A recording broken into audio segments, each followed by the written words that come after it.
You'll hear critics say from time to time that, the Bible shouldn't be trusted or it can't be true because you can't test it in a lab or nobody still living was there to see any of it happen.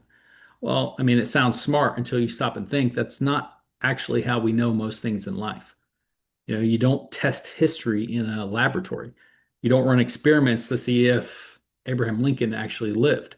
You didn't put George Washington in a test tube.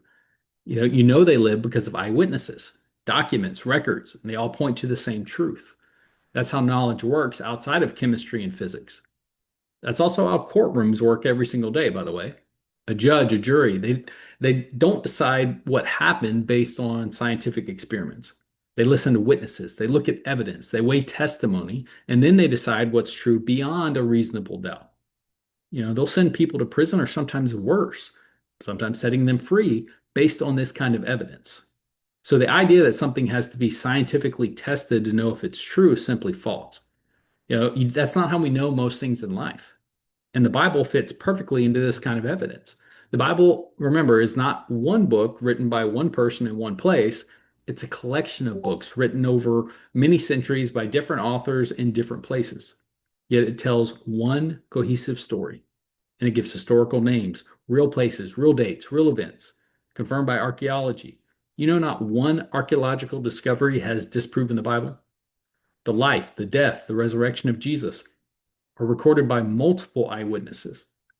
These are people who said they saw him die and then saw him rise again, or saw him live again, alive again anyway.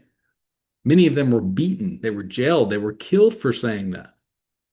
People may die for a lie that they think is true, but they don't die for a lie that they know is false. Do you understand the difference? So when someone says the Bible can't be tested scientifically, they're missing the point. You don't test, you can't test the testimony with a microscope. You test it with evidence. You ask, did these people have a reason to lie? Do they have a motive? Do their stories match up? Were they close to the events? Did their enemies admit the same thing? And when you do that with the Bible, it stands up to an honest investigation.